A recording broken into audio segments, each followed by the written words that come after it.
Once again, thank you very much for joining us, and we are back this morning with some very interesting, as always, an informative edition to discuss this matter. So wherever you are around the world, thank you very much for joining us. And like I said, yeah, we are from the yes, a holiday, like I said, of course, from the Easter holiday. So today, we would continue the week, of course, in another discussion. We're going to talk about President Barrow's visit to the late IGP's family on Monday to pay his condolence to the family. And of course, that is part of our discussion. We're also going to report on agricultural matters this morning. Plus, of course, we would have a wider discussion on transport, but of course health also this morning. So wherever you are, again, thanks for choosing us. And yeah, we are very much happy for the pleasure of your company as always, as ever. su ko defee mbokk yi ñu ngi leen di nuyu beneen yoon fii ci Africa TV ñu maat mbégte dellusiwaat beneen yoon ci suba sile comme ni ñu koy defee saa su ne bu waxtu bi jotee xam ngeen ne mbégte lay doon saa su ne ñu ànd ak yéen ci jotaay ji ñu waxtaane li nga xamante ne mooy li am solo ci réew mi waaye tamit ñu digtal leen suñuy xibaar comme ni ñu koy defee saa su ne su ko defee fu ngeen mënta nekk ci biir réew mi ba ci biti réew ñu ngi leen di ziar bu baax waaye tamit di leen jaajëfal ci safoo bi waaye ci kolute bi tey ñu fas yéene waxtaan ponk yu am solo ci jotaay ji dina ci bokk njiiti réew mi président Barrow niki démba dal dina dem yeggee li nga xamante ne mooy ku jiite woon police bi famille bi yeggee ko yeggele li nga xamante ne mooy njaalam gannaaw moom bu mu fi jógee ko ba léegi président bi bu fekk mu ngi woon live bu mu dellusee nag dafa dal di dem foofu ci Sinthiou Alaaji niki démba nañ déglu yenn kàddu yi nga xamante ne président bi jël na ko wax na ko ci jotaay jooju leneen liñ cee toftal nañ waxtaan ci li nga xamante ne mooy wàllum transport dem ak dëkk ci biir réew mi xam ngeen ne fànn bu am solo la loolu nañ ci def taxaw seetlu bu yaatu leneen tamit nañ wax ci jotaay bi na ci bokk ci wàllum wér-gu-yaram loolu tamit si ponk yi la bokk ci naka lay demee ci kanam tuuti incha allah nañ ci ñëw gën ko yaatal ak tamit yeneen mbir ci programme bi jërë ngeen jëfati ci safo bi ak ci kolute bi su ko defee ñu dugg ci biir programme bi. Well, viewers, once again, thank you, and we go straight with our first story. And as I mentioned, President Adama Barrow has paid a condolence visit to the family of late IGP Mahmoud Job on Monday at their residence in Sinthiou Alaaji. According to President Barrow, the late IGP was not only a colleague but also a family who was always there for everybody. The head of state described IGP Job's sudden death as a great loss to the nation. Let's take a listen to the president in this insert. waaye Mamour nag day am nii rek la mën a demee doo mën a liggéey bu rëy bi yëpp def lu baax li yëpp yàlla ñëw fay la leen. Mamour's death can only be done in this way. You can't do all this heavy work, do all the good things, then God end up paying something else. That wouldn't happen. His death is really shocking and we have lost greatly. But only God knows, and whatever he does for a reason. As friends and colleagues of Mr. Job, we are his family. Mamour is gone, but we are still alive. Where we stood yesterday when he was alive, we will stand more firmly in that place today. Because as a human being, your presence is not the problem. Until you left, that is the most difficult part. Our relationship with Mamour should not only stop at work, it should go beyond that. foofu mu gën a jafe suñu affaire ak moom warta am si liggéey bi rek dafa war a passé. President Adama Barrow speaking there during a visit at the late IGP's family to pay his condolence after the demise of Alhaji Mahmoud Job, who was the Inspector General of Police until his demise sometime last month. su ko defee rek comme ni ngeen ko gisee noonu njiiti réew mi président Barrow yeggee woon njaalam ci famille ki nga xamante ne mooy ci njaboot ki jiite woon police bi ci réew mi di Alhaji Mahmoud Job ngeen dégg ngeen kàddu yi président bi wax na ci li nga xamante ne mooy ci lu ñu bari li ñu wax ci ku fi jóge ñu continuer ni ko di ko ñaanal di ko fàttaleku tamit comme taxawaayam ci réew mi amoon na solo.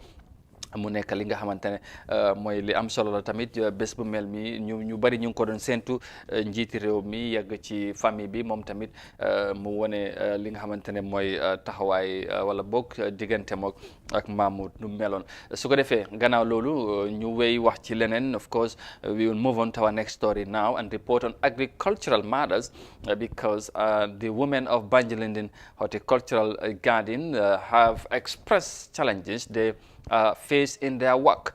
Now, according to the women gardeners, the main challenge they are confronted with is water shortages. Now, iAfrica TV visited the garden on Monday to know their problems. Khadijat Seka has more details of that.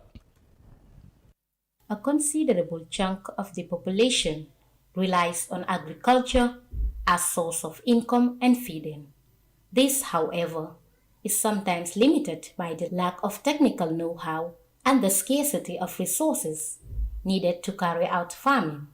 The Banjulindin Horticultural Garden is 23 hectares of land, but according to the women, only 8 hectares is being used and the remaining was abandoned because of water shortages.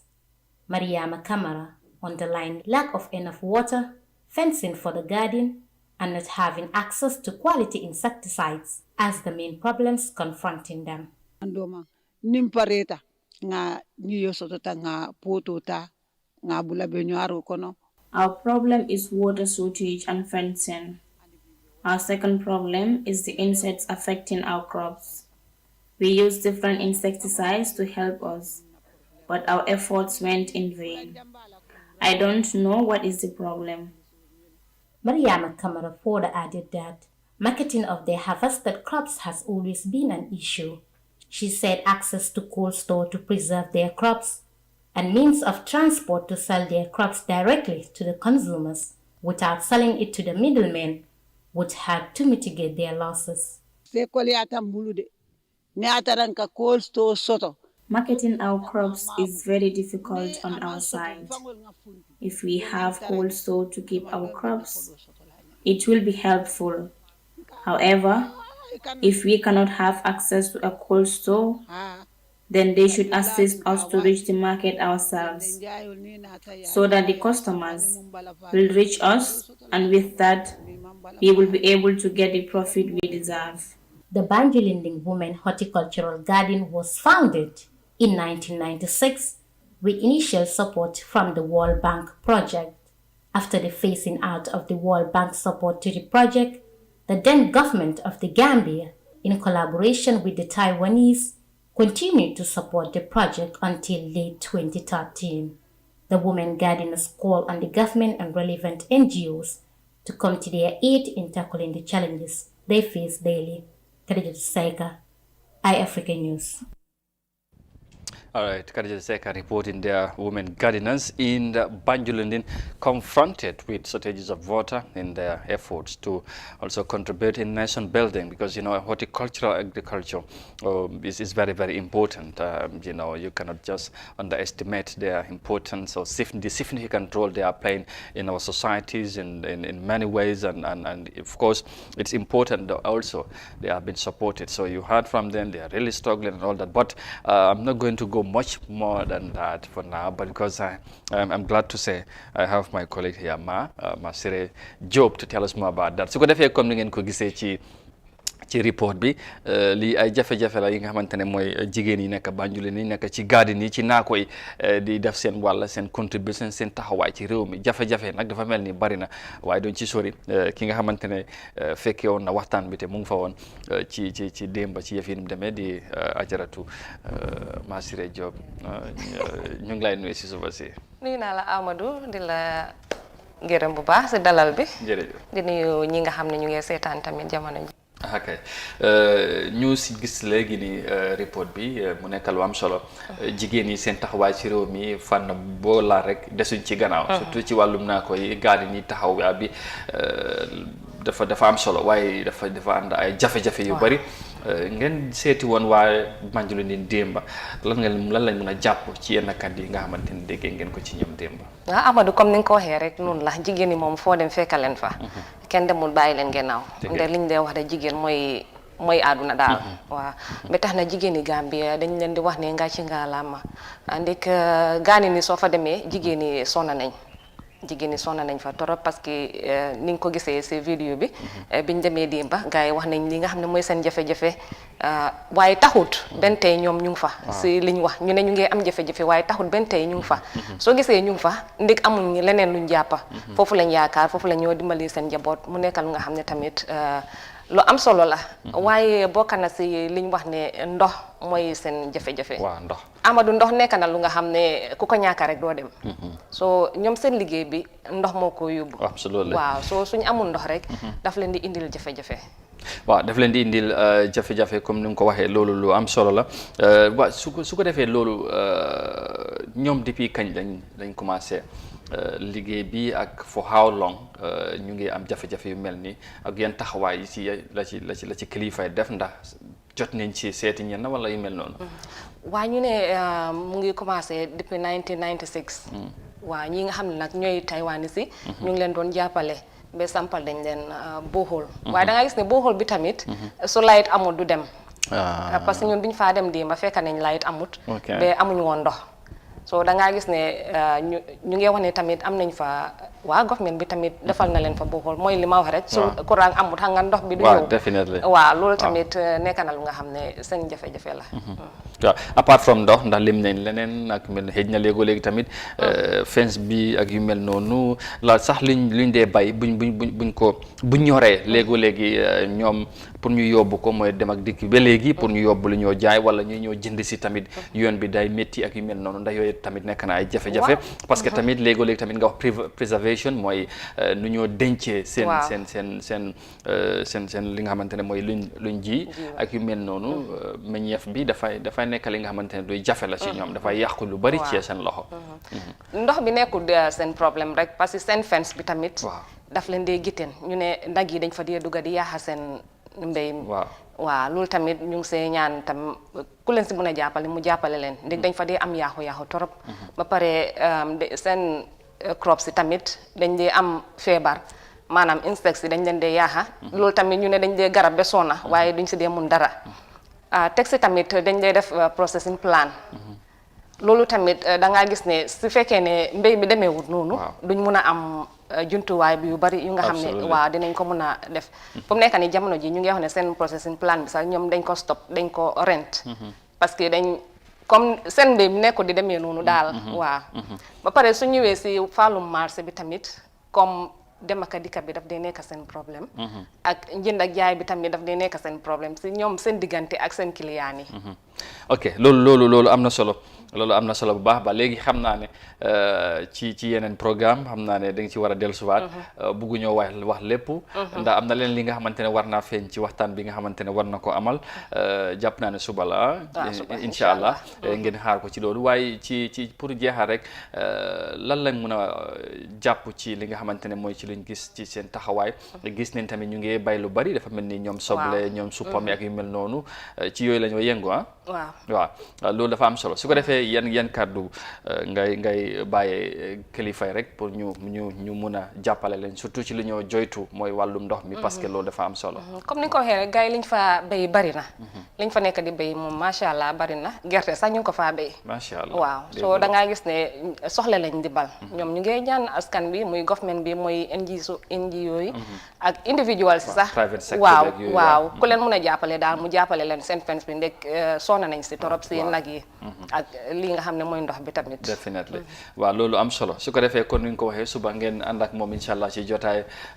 loolu dina am nekk lu am solo ci li nga xamante ne mooy ci programme bi su ko defee ñu ngi lay gërëm ba ci loolu gannaaw loolu ñu wax ci leneen bi will now of course talk on health matters I have mentioned about it before we get to transport now Ami Bajo, a law student at the University of the Gambia, is diagnosed with a kidney failure, and she is currently a patient at the Nostology Department at the Edwards Francis Teaching Hospital in Banjul, where she is attending her dialysis, which, according to her, is obstructing her studies.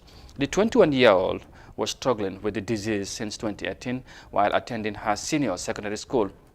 And last year, Ami was told by her doctor that her situation is becoming more serious and something needs to be done. Here is, of course, a bit of that in this video. My name is Ami Bajo.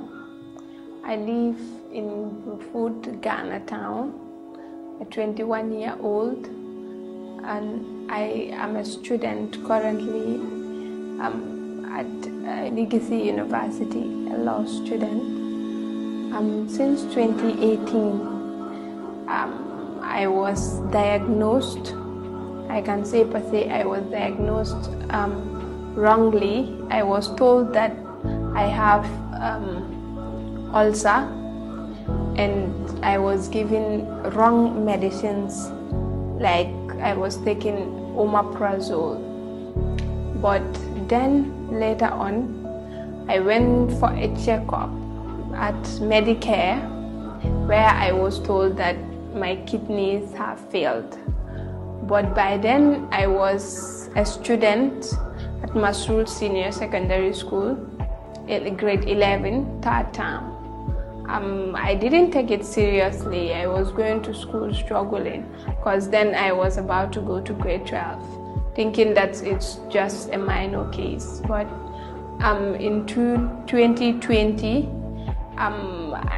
it became clear to me that I have reached a stage, like the end stage of the disease, and I have no choice but to join the dialysis group at Edward Francis Small Teaching Hospital. Right now, currently, as we speak, I am a patient at the nephrology department, currently going on in dialysis at the university. All right, thank you very much. That's Ami speaking there. I earlier on said that she's attending the University of the Gambia, but instead it's Legacy University, just for clarity there. But of course, I'm happy to say that joining me in the studio is Ami herself and her friend, as you watch her in that video. Ami, good morning, and thank you very much for joining us. Yes, and we watch your video there explaining your condition. Just tell us, how are you feeling right now? Yeah, you say hi to the viewers, yeah. Yeah, I want to greet everybody. I'm feeling a little bit okay right now. Okay. Yeah. All right. She's feeling a little bit okay right now, and of course, like I said, she's struggling with a kidney failure, and that's why she's here to tell us more about that. Now, I mean, tell us about how this all started. In the video, we heard you mention about since you were going to school at secondary school in your grade 11 and all that. Now, for our viewers to better understand how you have been struggling all this while, tell us when and how you get to know that you are not okay. Yeah, it all started in my senior secondary school, like grade 11, third term. Speak up a bit loud. Grade 11, third term. I was sick. Yeah. I went to a hospital. I don't want to disclose the Yeah. hospital. It's a bit more disappointing. I went there. I found a health personnel Okay. who thought he is very well, like experienced. He misdiagnosed. Oh, okay. I'm sorry. We will come back to you. It seems, we will check on your mic. Yes, of course, she's explaining her conditions and how it all started. That's what we want to know at first. We should, know how it all started, and she was explaining that. And it's then we will get to know what she's asking for support, but before we go further, we'll take a short break and then we'll come back with Ami.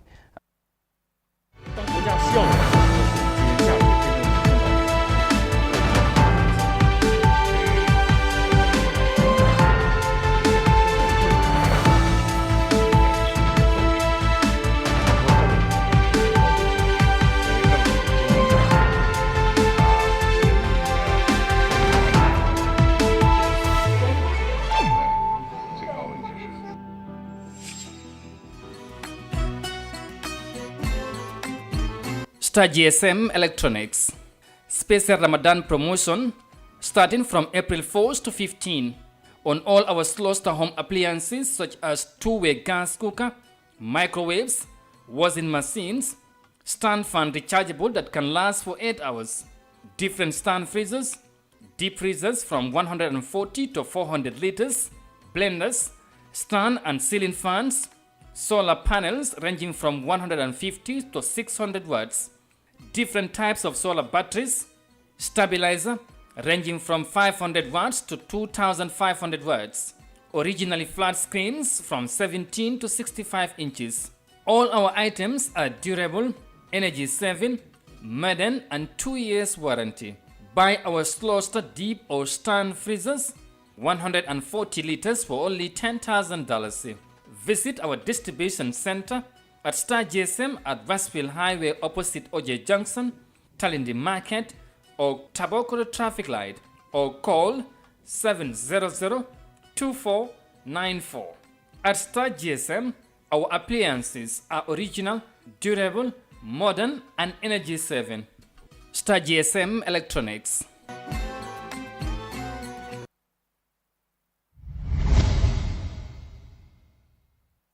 All right, welcome back and thank you again for joining us. And yeah, before that break there, we were talking to Ami, and of course, who is apparently struggling with a disease that's a kidney failure. Yes, Ami, again, just let's start it again because all over. You were telling us about how it all started. Yeah, like I was telling you. Yeah. It all started in my grade 11. I went to a hospital. A doctor told me that when I explained everything to him, he didn't per se diagnosed me based on taking me through clinical procedures. Yeah. He just asked me, what is your problem? I told him stomach ache is my problem. I always have stomach ache consecutively. He told me, okay, I think you are suffering from ulcer. That is gastric. I told him, but how can you just look at somebody and then tell him that you are suffering from gastric? He told me, yeah, I am a professional in this. I know my job. Okay. I know that's what is happening to you. I do not want to take the medicine he gave me, that is omeprazole. I was taking that medicine at my grade 11 that time, but my mom told me that you should take the medicine. But when I started consuming the medicine, I came to know that my stomach ache was subsiding. So I continued taking the medicine, but to a certain period, it came back again. So I decided to go to Medicare and have a full checkup. Then a doctor told me at Medicare that I am suffering from a kidney failure. Oh, but I did not take it seriously because I thought it was just a minor case.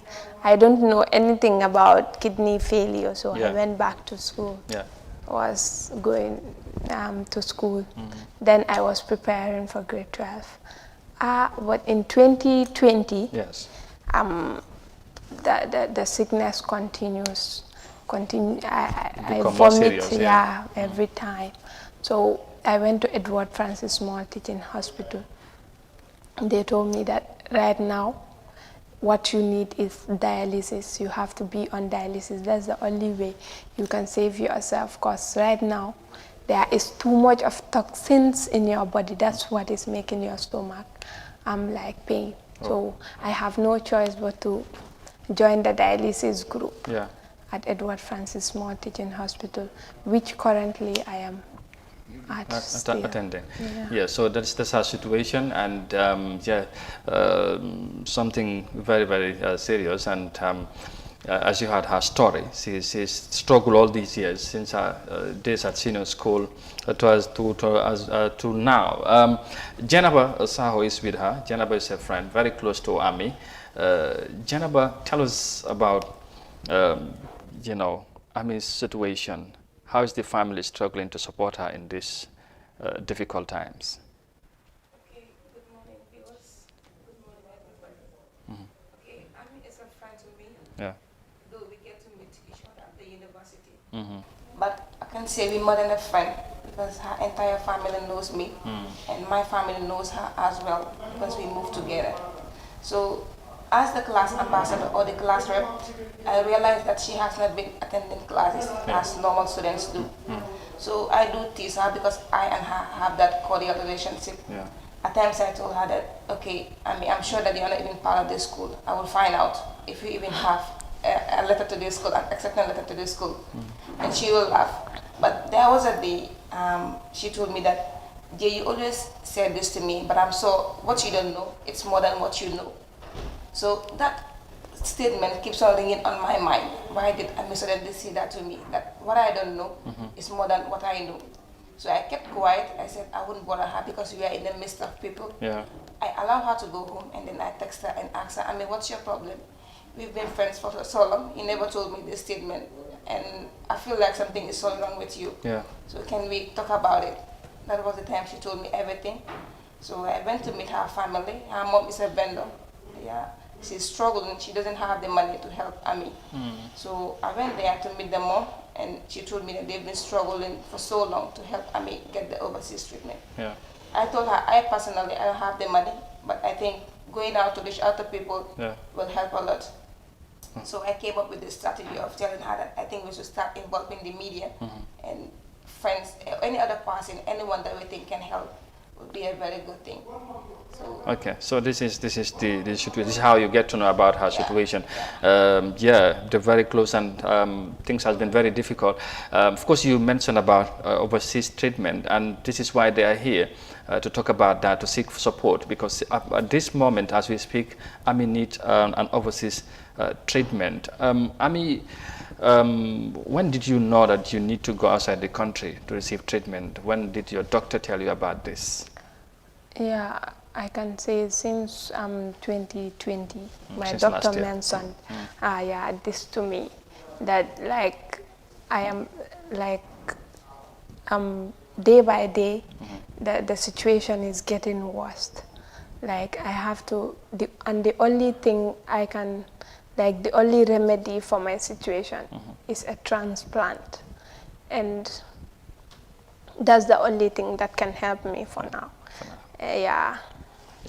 And that's the advice from the doctor. And since then, you have been doing your efforts, and like Jainaba said, but apparently you could not afford to foot the bill to get you outside the country. So what efforts have you done so far with your family to make sure that you get the opportunity to travel outside to receive your treatment? My friends have been really helpful, like Jainaba and many others are there who are not here with me today. Like some of them are my seniors at the university. Some of them are my classmates, but they have been really helpful. They are the ones who came up with the idea of creating a video. That video went viral, right now currently what's on Gambia, it's really been helpful. And one sister, Aisha Singate, who is currently based at UK, she's even ventured on creating a GoFundMe account for me. Tomorrow, by tomorrow, I think it will be on what's on Gambia. Yeah. Okay, that's great. So that is the response so far. So Jainaba, you initiated this video to support her. Of course, we understand it's very difficult. You're very close to her.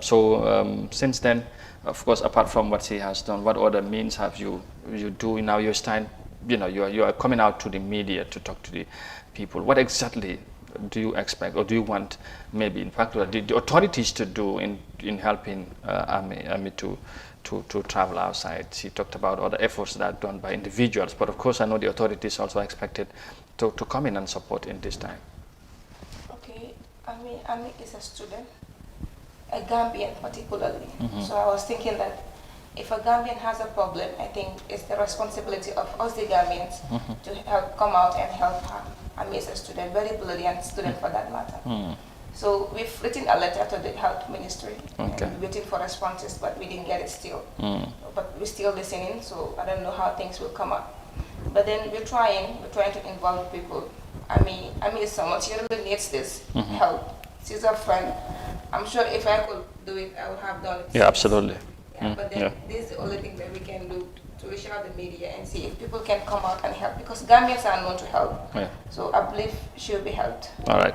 So thank you very much. That's why they are here. The message is that Ami need an overseas treatment, and she's out to seek for support from the government authorities, you know, the parastatals or whatever, the private sector or anybody, individuals who can help her out in these very times, very difficult times. So she's diagnosed with kidney failure rather. So she needs an urgent support and help, and so this is it. I will just allow her to say a final message, of course in Mandinka, and Jenaba will do a message in Wolof. So we will find a round of discussion and hope that there will be a sweet response to support her as quickly as possible, to make sure that she would continue her education and of course to attain her aspirations in life.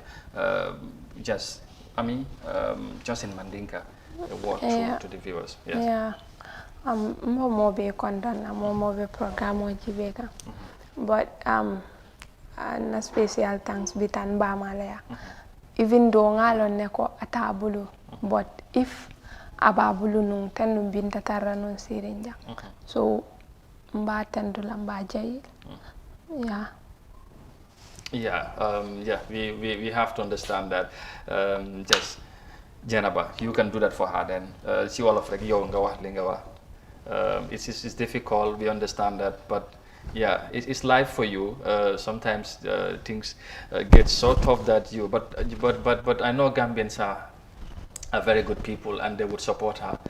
Inshallah, there will be response. I know it's difficult and everybody would do. So you can see how she's feeling right now. It's really tough, but then that's how it is.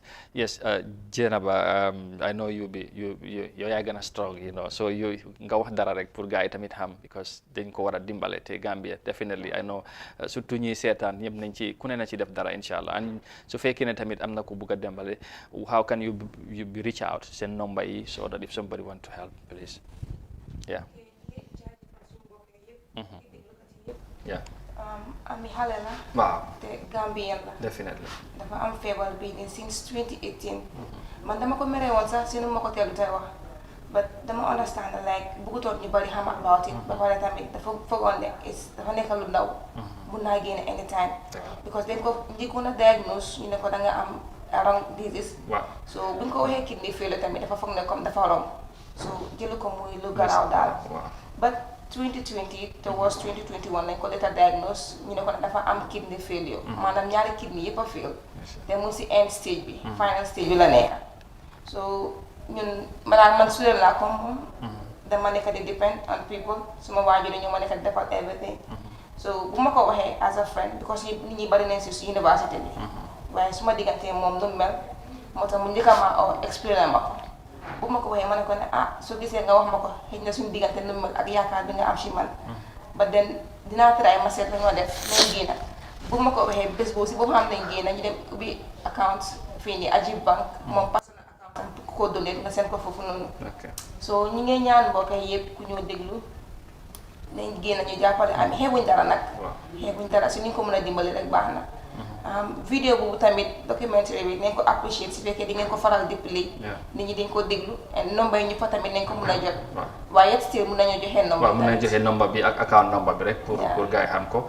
waaw su fekkee am nga ko mën ngeen ko jox quickly rek den su ko defee bëgguñ leen teelu yàgga ci waaw jox lañu nomba yi comme ni ngeen ko gisee noonu Ami xale la te jamono ji soxna la ndimbal bu baax a baax ñu ñaax kilifa yi ak keneen ki nga xamante ne mën nga cee jàppa rek nga jàppale ko te yàlla tax ndax nag waaw Gambia moom ci dimbalante taxawante surtout yu mel ni lañ ko xamee ñu ngi cee woo nguur gi surtout président bi wala sax first lady ak yu mel noonu ñu jàppa si bu baax dimbale ko ci situation bi xale la mu ngay dem school waaye dégg ngeen lu mbir mi demee su ko defee loxo buñ boolee loxo yi rek incha allah différence dana am pare nga ci nomba yi. waaw. account number bi dañoo joxe. Ajib Bank la. ok. account number bi mu ngi doole 00. 32. 04. 02. 02. 07. 17. 11 ak 88. ok repeat ko. 00. 32. 04. 02. 02. 07. 17. 11. 88. ok so loolu mooy account number bi ci Ajib Bank ku ko bugg a dimbale rek foofu ngay dugal léegi si téléphone number yi fekkee ne mun nañ call ami wala yow pour tamit anybody ku leen bugg a access reach out rek ban number lañ mun a call. waaw contact person bi number baa ngi nii. 20 355 19 20 355 19 mooy contact person bi ku ko bugg a dimbale si fekkee amoo account number bi. mën ngaa call to that number and nañ la seen account number bi. all right thank you very much Jenaba ñu ngi leen di wish good luck am yaakaar tamit yàlla dina ci def jaama yàlla na ko yàlla delloo weram incha allah mu dellusiwaat ci taxawaay bi nga xamante ci la nekkoon nekk na lu métti nag waaye nag incha allah yàlla moom lépp mun na ko saafara incha allah dina nekk xale la te tamit ñu am yaakaar ci moom lool mu ngi ci university bi Legacy University so loolu dina am solo pour ñu dimbale ko bu baax a baax thank you very much Jenaba thank you Ami for coming ñu ngi leen di wish very good luck ci process bi te xam naa Gambien si incha allah nañ ci jàpp bu baax a baax ci liggéey bi ba ñu dimbale Ami incha allah mu dem mu faj ak jaama incha allah mu dellusiwaat ci réew mi ci ni mu ko bëggee ak tamit yàlla dina ci taxaw bu baax incha allah gannaaw loolu nag ñu continuer programme bi ba léegi wax ci wàllum transport wax naa ko ci loolu tey nañ ci dalal ki jiite transport secteur bi ci réew mi ñu waxtaan ci laatu ci wàllum transport waaye laataa ñoo yegg ci loolu rek ñu dugal report bi nga xamante ne bu yàggul am na kenn ci député yi honorable Sekouba Jaaju moom wax na ci li nga xamante ne mooy surtout ci wàllum paas bi waa goxam joytu nañ ci lool ñu ànd ak report bi su ko defee ñu dellusiwaat léegi. Looking at the internal transportation geometry, Sekouba Jaaju spoke against the financial robbery that is becoming systematic in the day-to-day business engagements of the people. He pointed out the payment of multiple fares for every destination as one important subject on which he called fellow lawmakers to pay attention. A timely intervention by the National Assembly in the argument of the Busumbala representative would restore the financial rights of his people as well as keep the lasting peace in household of his constituency. They will say, Tabokoto. Tabokoto, they say lament. So they cost Gambian people to pay a lot of fares to go. More especially, these people are paying, but my people are denied to be carried out by these commercial drivers. So it's a concern to my people, and I'm putting it to you.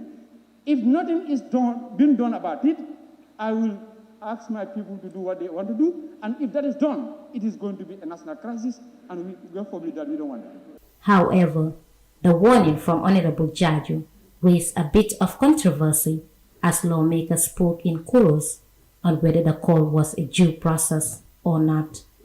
Please, I'm not going to withdraw. Point of observation, Honorable Speaker. I am not going to withdraw anything here. I'm trying to tell you. Honorable Speaker, point of observation. I am not going to withdraw anything here, Madam Speaker. This is a concern that I'm trying to put it to the people. This is a concern that I'm trying to put to the government and to the authority responsible. Let them look into it, because my people are being frustrated by these commercial drivers. Road transport is faced with growing complexities, pushing drivers to decide independently on how to make their living.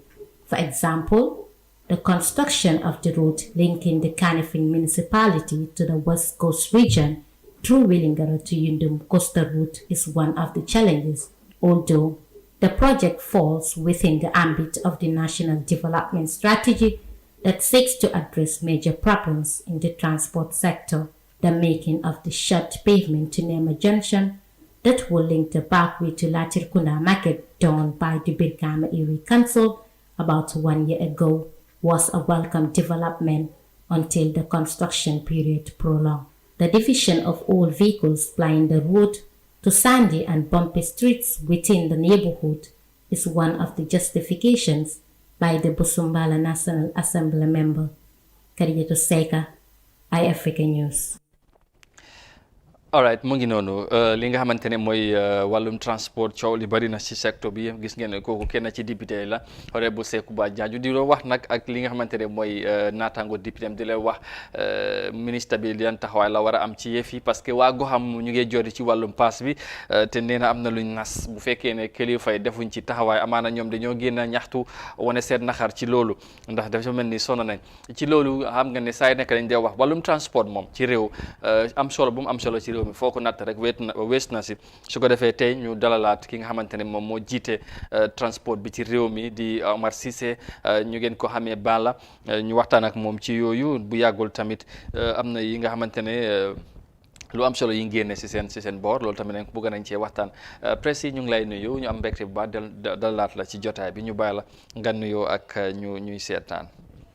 jërëjëf iAfrica TV jërëjëf oncle Lamine ak Amadou ak seen entire team bi yëpp kontaan naa trop pour ñëwaat fi ndax fii suma kër la di waxtaan ak askan bi luñ bokk muy transport kon ni nga ko doon waxee it's everybody business so su fi ñëwee pour indi ci leeral ak fan la si toolu ak lan moo suñu intention bi loolu dañu gënal trop loolu ñu ngi ko saagu ndax ñu ngi jiite askan bi du wargal la pour ñu dimbal askan bi definitely waaw loolu kaddu yi am solo la moom Omar Cissé Bala mu jiite transport union bi wala general transport ci réew mi moom tamit saa ñu ko soxlee macha allah dafay yombal suñu diggante ak moom jokkaloo gi principe of course bu yàggul defoon ngeen too bi ngeen génnee report ngeen tase ak taskat xibaar yi ngeen wax ci report bi ak lan ngeen bëgg a kilifa yi def ci loolu bokk na ci nag point yu bari wax ngeen ko jafe-jafe yi nga xamante ne ci wàllum cross border bi diggante Gambie ak Sénégal wax ngeen ci wàllum police checkpoints yi dañ bëri wax ngeen ci wàllum licence si accident yu bëri ci biir réew mi dem ngeen sax bi tudd li nga xamante ne mooy wàllum li nga mooy insurance ak yu mel noonu waaye laata ñu dugg ci point yooyu xam naa dañ ci mën a wax yëpp waaye leneen lu bees ci wàllum transport mooy xibaar bi tey génn na ministre bi yokk na wala nguur gi yokk na li nga xamante ne wàllum essence foofu laa bëgg ñu dooree xibaar boobu en tant que yow mu jiite commercial sector driver bi si wala driver si réew mi naka ngeen teggi xibaar boobu. jërëjëf Amadou comme noo ko waxee demoon nañu wari meet with the all roads users waxtaan di ca gis lu nekk di jànkuwante ak lan mooy seen xalaat si côté bu ndax ku nekk dafa am xel ku nekk dafa am nu muy xalaat yi moo tax bu nga ko jeexalee ñu gis ne di wargal la pour mu jéene askan bi waxaa ñoom ndax de waxtaan nit ñi ba pare ñu wax ñu seen input ñu lañ fogee kon suñ pare luñ tënk si loolu war nañ ko yëgal ne bu nga ko defee first of all jox nañ ko di authorities concerned ñun fiile dañ ko war a am jox na leen ko pour ñu indi si saafara ñu gëstu ko pour ñu indi fi sax yaa di lawmakers or yaa di authorities concerned ñu mel ni president office ñu mel ni national assembly gis naa ne di MP mu ngi ko rees ba document muy fa I think mën na ko review ñu xool ko they can come with something for the interest of the Gambians and the Minister of Transport all necessary stakeholders but li nga wax njibiri fuel bi Lamine Amadou loolu dafa xalaat doy waar ndax Gambia société fuel ñu nekk di increase monthly basis mu ngi end of the day the end users ñooy sonn mooy the commuters or the passengers on board because society as a comme ni ma dee as a businessman looking for profit any cost boo ko teg rek end of the day moom daf koy wéccoo jox ko keneen so ñuy dugg si oto ñooy face coono boobu ñun société Gambia fuel lu muy yokkee lu naa wax and almost a years over at every end of a fourth day of the month fuel dafay yokk soo si bàyyi xel every fourth day of the month fuel dina yokk kon nekkul lu bees daanaka so ñun as a transport as a driver then every end of month dañ dee sóoraale fuel dina yokk fu muy yokk nag lan dul xam fu muy toll lan dul xam ba dañ dee suspect ne dina yokk ba lu ma bëgg a ñun ñoo xam ne world market controlling ko like the market mooy determine the price but what most important is government dafa war a put a strategies measures xamal ne this yokk fuel warut a affect internal the population directly dafa am from strategies loo xam ne nii su ko yokkee sax du mën a reflect into livelihood of the Gambian people. Like for example su fuel bu ko yokka ñoom because balaa ñu ngi ko yokka dañoo prepare di use strategy use statistics. So before the day lan 1 week before dañoo wax nit ñi we can come in the public. Fuel dina yokka by this nanga lu tax mu war a yokka this and this and this moo nekk the motive behind. Exactly. moo tax ñu war ko def nii. Exactly. But luy xew mooy by most of the time da nga use 8 o'clock news fuel yokk na suba nga xëy na fekk you are not prepared for it. Xam nga you are a businessman or you are war a dem man moo dem nga ne pompe fry because xam nga ne by that time maybe am na ñoo dañoo neloo dem war a dem liggéey am na ñoo ne there are activities nga xëy na suba ñu ne fuel bi yokka na loolu soo defee loolu challenges ñun suñ ko yeggee ñun luñ def comme luñ ko dee wax government def ñu daara yu ministre of transport lay ministre waaw foofu sa soo bëggee dogguma la soo gisee ñu ma of course di la commencé laajte la loolu mooy ne li gën a bari nit ñi lu ñooy buñ déggee ne fuel yokku na rek price bi yokku nañ ko seen xel si pass bi lay day dem ndax dañoo yokka pass tamit immediately wala naka lay demee foofu bëgg naa nga laal fa tuuti presque parce que loolu tamit dafa itteel nit ñi Gambien si ñuy seetaan diggante ñuy tukki dem ak ñëw ak drive fay léegi jamono si sax xam nga ne $10 $8 ba léegi cooli jeexul léegi situation boobu fan lañ ci toll ak naka lay demee affaire pass bi yokku essence bi ak yu mel noonu. Amadou man lu ma brief fuel warta mën a relate ak pass bi. ndax loo xamante ne amuloo ko ameewuloo maquette bi. soo ko bëgg a compare ak pass bi rek kon yow si dëkk yokk aw wàññi ngay dëkk soo fekkee mu nga ko compare. soo ko bëggee def rek kon yow doo mën a taxaw benn place. dama ne fuel yokka fuel bi like this $5 $2 warta mën a affect pass bi wàññi fuel bi $1 or $5 warta mën a affect pass bi. pass bi da nga standard boo xamante ne bi fuel lu muy move nii warta mën a affect nit ñi. seen daily movement because every day mun naa nekk kon every day mun loo change pass nu yokka pass dafa am some strategy protocol ñu fu war a jaar mooy ne all stakeholders need to be involved because like as I said before unions government police the consumers protection ñëpp dañ si war a bokka bon moo tax during the report maanaam government dafa war a xool ñu xool pass bi holistic approach bi ñu xool naka la nga mën a yokka fuel bi ak wàññi bi warta mën a affect nit ñi nit yi waruñ koo yegg seen dund ko ne fuel yokku na mu nga xam ne ba warta mën a reflect sa daily affairs bi so right now we are working as a team as a union am na lu nekk di work yi fi pass la pour moo am leer nag fu nga ko bëgg a strategize gis na ne dina mën a wàññi di triple or double fares dina mën a wàcc di code bi dina mën a su fuel yoo ko wàññi warta mën a affect loolu ñu ngi ko work su mu paree our proposal dina ko tender to government ñu xool ko together as a country loolu su ko fekkee dem na ko lan lañ si bëgg a active mooy ne dem bëgg a empower driver non dem bëgg mu nga am level playing ground mooy ne driver bu mu liggéey on losses but the passenger on board also bu am coono bu nekk di jànkuwante wàccal fii yéegal fii a nga pass jëlama tala yoolu ma $2 loolu dañ ko bëgg a woo globally ñu gis ne loolu naka la mën a stratégie as a union parce que loolu yitteel na tamit Gambien si bu baax a baax ñun ñëpp xam nga sometimes ñun ñëpp communauté lañ man am naa my own private lu may defal parce que damay dugg si commande no my family yëpp dañ si mën a boobu day dugga so su fekkee ñu ngi yëg coono boobu man tam maa ngi ko jànkuwante so what most important leen bëgg a woo loolu that document su mu paree because dégg na nit ñi so report bi dem na but this is another subject matter so special subject matter pass bi concerne Gambia la ñu pré ñu tente ko government all state ñu xool ñu digest ko suñu agree woon time I think suñu ko génnee si askan bi soo fee ni ñu foog government soppoon na ñun yëpp xoolaat naa door yàlla def na benn am na benn yéene yaakaar naa ni yëpp dañ gis nag positive impact exactly am na solo Sall indi nga point boobu parce que léegi-léegi day am solo parce que ñu bari bu ñooy génn soo jógee taxaw Westfield nga war a dem Brikama wala Tabokoto ñu indi la ba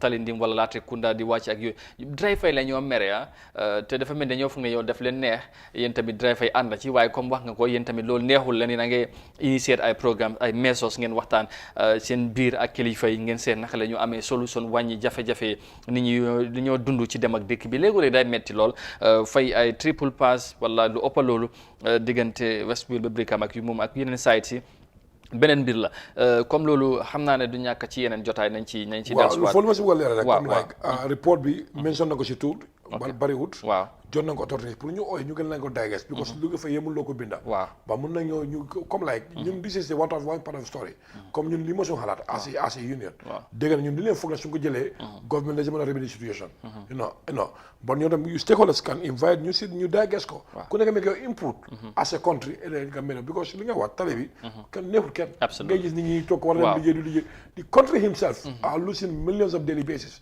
I mean journalism example last time here tey soo fekkee official time by 8 o'clock ku nekk dafa war nekk sa office nga start work fii liggéey 10 o'clock lay commencé 11 o'clock so that 2 hours ñëw naka is a cost to the government by 3:30 3:45 ñëpp wàcc nañ so that 50 minutes 1 hour lu ñëw ñàkk is cost to the government so soo fekkee government motor strategy yaakaar naa dis na mun a make plus of the economic so government people are gain something boo yaakaar naa soo war a dem liggéey you want to go but you cannot go because doo dox doo yegg si saret so ëllëg nga dugg si moto soo liggéey moto tamit trafic congestion mu ngi congestion doo dem so li yëpp challenges boo xam ne government da ko war a wul dama feel like government dafa war a transport as a priority gis ne coono bu nekk na ko fa adressé suñ ko mënee dinañu ma demal suñu économique ok ci adresse challenges yooyu bokk na ci report bi nga xamante ne joxe nañ ko ci kilifa yum tudda nii yëpp gannaaw bu ñu waree réew mi moom mu jiite délégation boobu ñu gis ne nag loolu yëpp am na li nga xamante ne yenn ci jafe-jafe yu Gambien si dund ci wàllum transport am na li ko mën a saafara léegi am na yenn points yi nga xamante ne lim nañ ko ci report boobu duñu mën a nag waxtaan points yi yëpp waaye dina ci am yuñ ci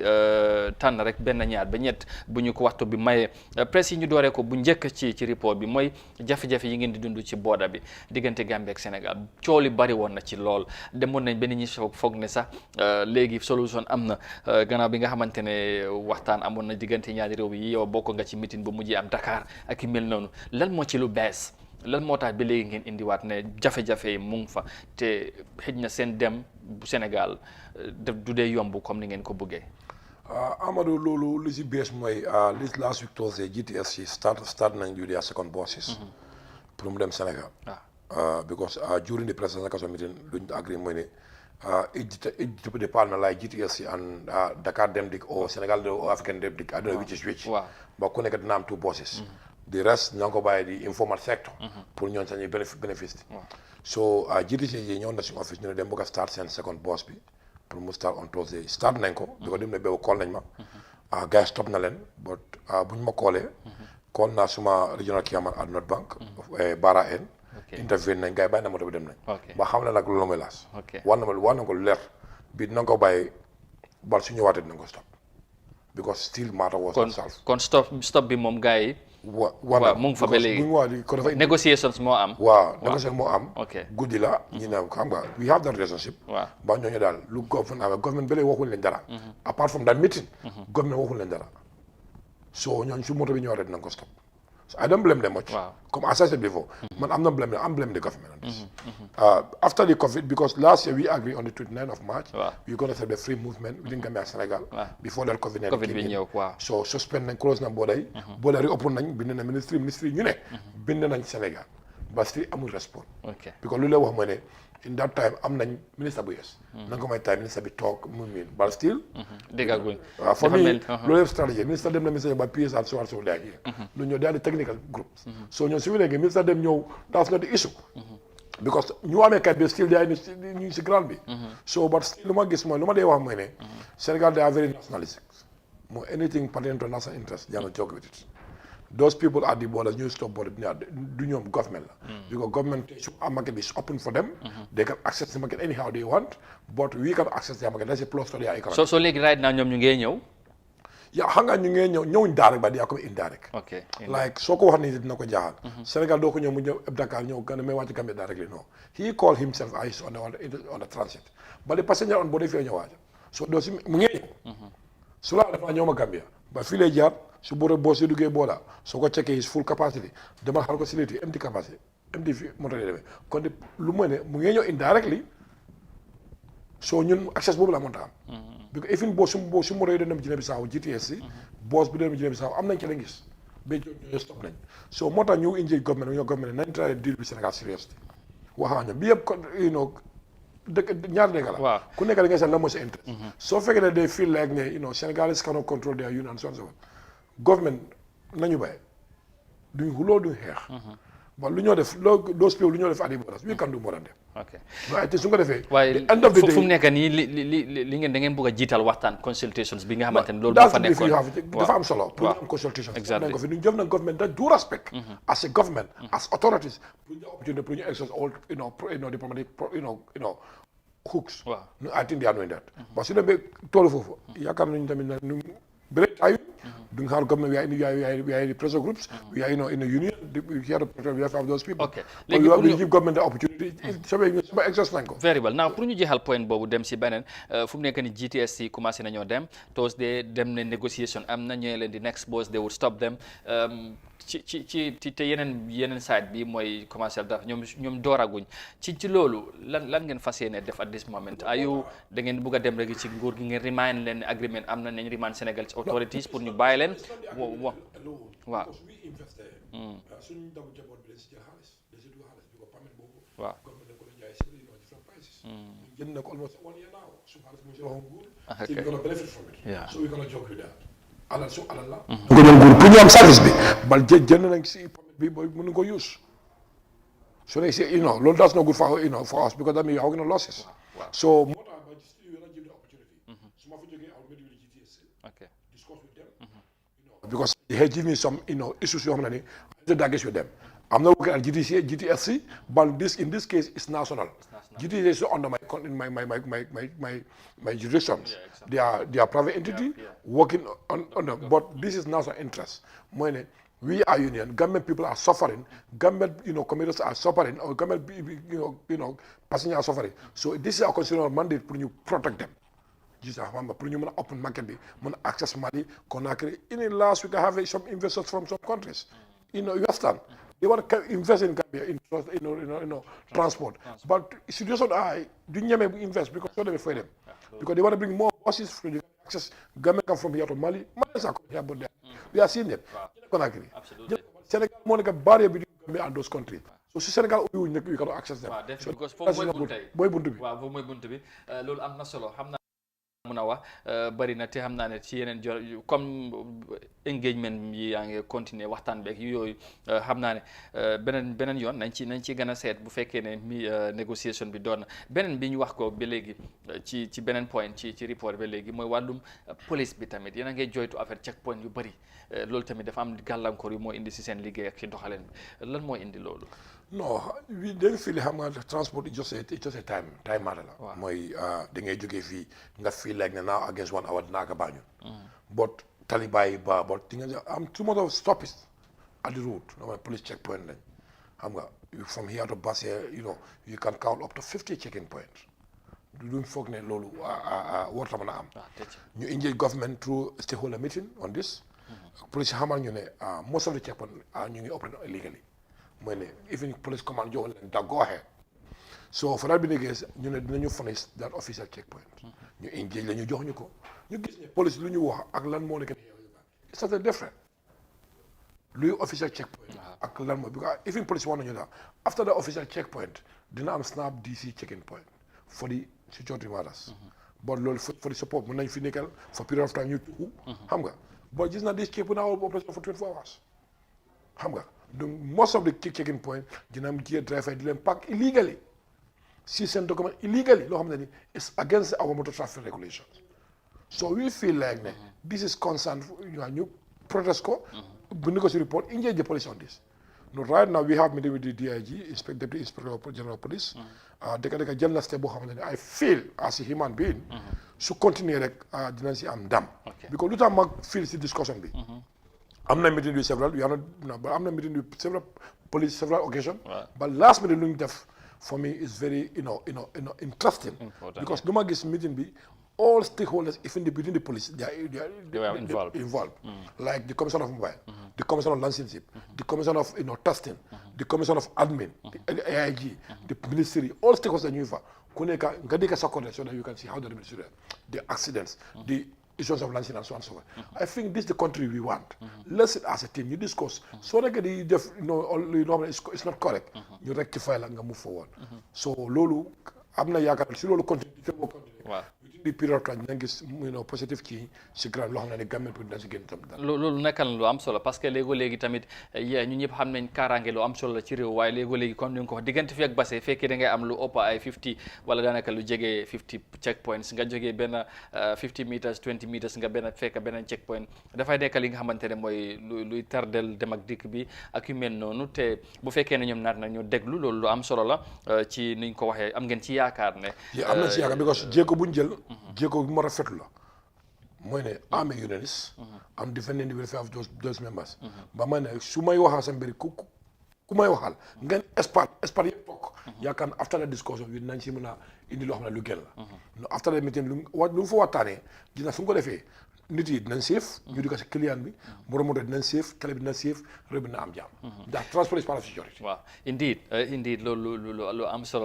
la su ko defee presque ñu jeexale ak beneen point parce que daanaka waxtu bi jeex na ba pare te wax naa ne points si 12 points la yi nga xamante ne génn xadi leen highlight gannaaw bu ñu waree réew mi yëpp ay concerns la ay mbir yi nga xamante ne jàpp dañ ko war a saafara pour gis ne transport bi moom dem ak dëkk bi ci réew mi mu gën a naat mu gën a am solo ndax tamit dafa nekk secteur bi nga xamante ne kenn waru ko marginalize ci réew bu fekkee ne bëgg nañu réew mi dem ci kanam beneen bi xam naa ne Sénégambia bridge bi wax ngeen ko loolu tamit dafa mel ni am ngeen ci ay jafe-jafe waaye dama bëgg ñu wax ci wàllum accident si ak tamit ndax loolu ak li nga xamante ne mooy insurance claim bi parce que loolu tamit leneen point bu am solo la luy cause accident yu bari yi nit ñi am nañ ci tamit léegi coow li bari na ci loolu léegi dafay bari benn ñee tiit waaye léegi ñu cee loru léegi li ci war ci wàllum insurance duñ ko dee am loolu tamit ngeen gis ngeen jafe-jafe yooyu bëgg ngeen ci am taxawaay lan nga ñu mën a wax ci loolu. waaw during our to understand Gambia bari na accidents.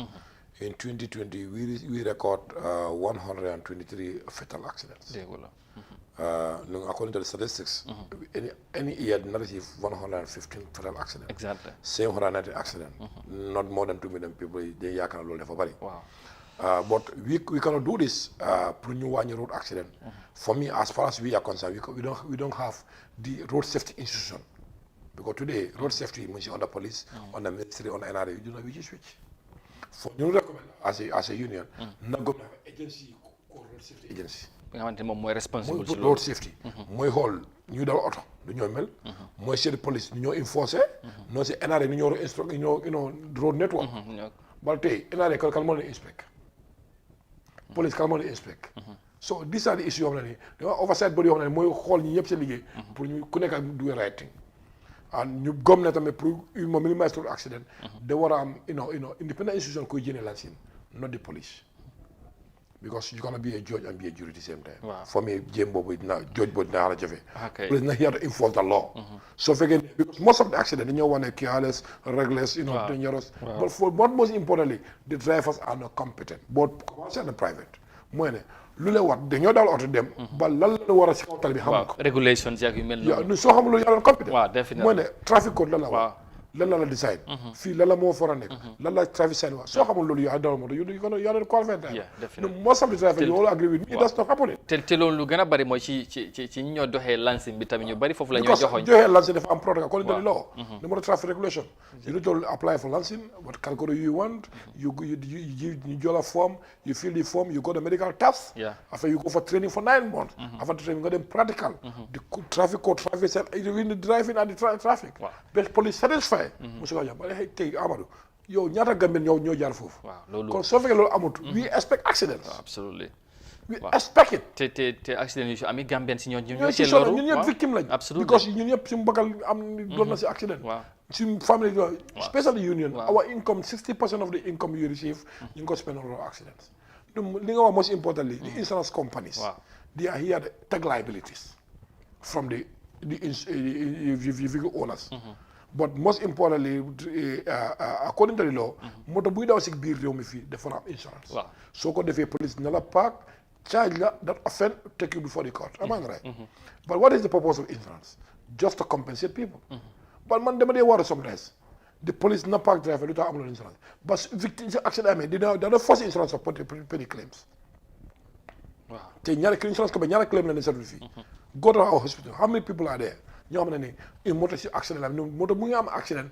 those vehicle have insurance already ñaata life last year 2020 rek 123 people ñoo dee si road accident laaj leen seen victime seen famille yooyu am nañ compensation amuñ ko because mooy ne government is dafa farta beneen côté bi mooy because we have the insurance act 2023 2002 we have the motor traffic regulation lu li yëpp dafa leer tey man suma moto as like the most of the commercial vehicle lu ma wax si côté boobu they are third party mean ko yaaxal insurance da ko fay as far as the vehicle was am na necessary document driver am na lancine according to the living su amee ku mu yaaxal insurance ñoo ko war a fay bal est-ce que ba tey pour nga mën a claim loolu nga access ko xamuñ ko ñun génn nit ñu am ko ñun police noo dal moo dal mii ok loolu foog dama am na ma bëggal ñu leeral rek ci ñu pour tamit ñëpp understand léegi tamit soo waxee moto bi moom moo am insurance ak yu mel noonu waaye nit ñi ñuy dugga ci moto yi nit ñi ñuy passagers yi mooy passengers yi ñoom amuñ insurance ndax insurance bi cover na leen ñoom ñëpp